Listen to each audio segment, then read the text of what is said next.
Bonjour les amis, j'espère que vous allez bien. Je suis heureux de me retrouver aujourd'hui avec vous pour cette pensée du jour. Un coucou particulier, un bonjour particulier à nos amis de la Côte d'Ivoire qui nous regardent. Merci d'être là, j'ai lu quelques commentaires, ça me fait plaisir que vous soyez là. N'hésitez pas à partager en Côte d'Ivoire les pensées du jour et puis finalement abonnez-vous en Côte d'Ivoire, ça nous fera également plaisir. Aujourd'hui, nous allons parler d'un élément assez intéressant, voire perturbant. Qui est parfait? D'après vous, êtes-vous parfait? N'hésitez pas à me dire ce que vous en pensez en commentaire.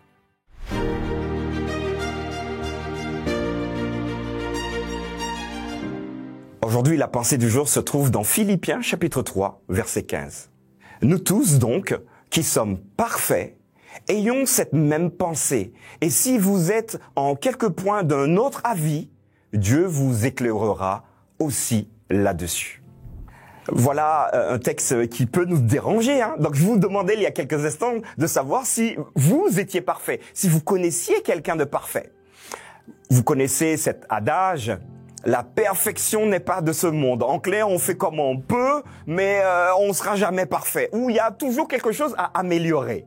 Mais ici, Paul va trancher avec notre perception de ce qui est parfait ou pas. Le premier élément que nous pouvons retenir, c'est que nous parlons au niveau spirituel. D'accord? Au niveau spirituel. Philippiens chapitre 3 verset 15 nous dira donc « Nous tous ». Oui, d'accord, il utilise quand même la première personne du pluriel « nous ». Donc, vous et moi, tous ceux qui s'engagent avec le Christ. Nous tous qui sommes parfaits. Alors pour Paul, il n'y a aucun problème à dire que ceux qui habitent la Philippie, donc cette région, ils sont parfaits. Ok, mais comment cela se fait-il? Comment pourrais-je aujourd'hui, en 2024, me dire que je fais partie de ceux qui sont parfaits? Or, immédiatement, il y a donc un texte qui me revient en tête. Romains, chapitre 3, verset 23. « Car tous ont péché et sont privés de la gloire de Dieu. » Ok, tous ont péché. Mais si j'ai péché, pourquoi serais-je parfait donc?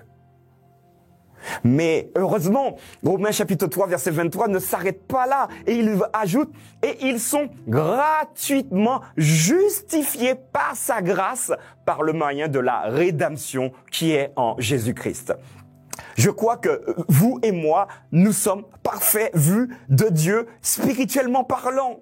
Et il n'y a pas d'éléments qui viennent en contradiction avec cet élément. Si et seulement si, vous et moi avons été justifiés par la grâce de Dieu.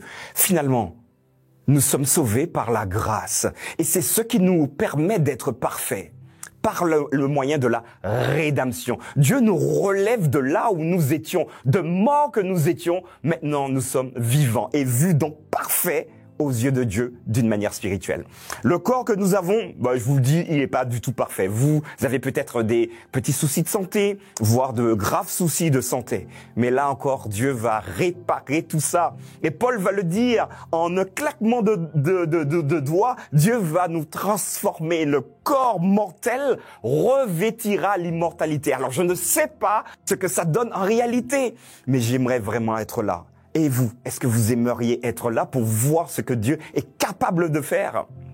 Alors, j'aimerais que nous ne puissions pas regarder ou nous regarder comme des moins que rien. Pour Dieu, tu es parfait si tu acceptes sa grâce, sa volonté dans ta vie. Et j'aimerais peut-être également, parce que ce texte est tellement parlant, nous inviter à faire peut-être attention à nos prières, celles que nous formulons à Dieu. Vous savez, très souvent, on entend « Seigneur, tu es mon Père, merci de m'avoir aimé, merci de m'avoir racheté, merci de me donner la vie.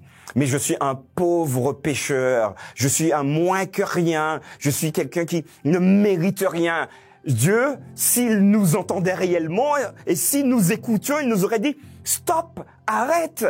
Tu es mon fils et je te donne la grâce et donc je te considère comme quelqu'un de parfait. Donc arrête de te morfondre.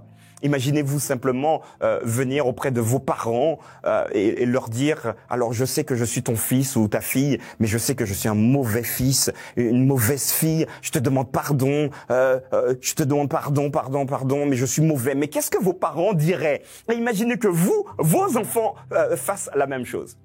Tout cela pour nous dire d'être fiers de qui nous sommes. L'estime de soi passe également par là. Dieu te voit. Dieu vous voit. Dieu nous voit comme des êtres parfaits.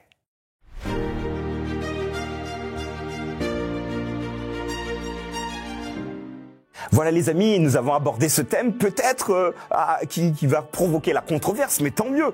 N'hésitez pas à le mettre en commentaire, n'hésitez pas à partager avec les autres et puis discutez entre vous. Dites, vous êtes plutôt d'accord, pas d'accord et ramenez bien sûr des éléments. J'aurai le plaisir de vous retrouver demain pour une nouvelle pensée du jour.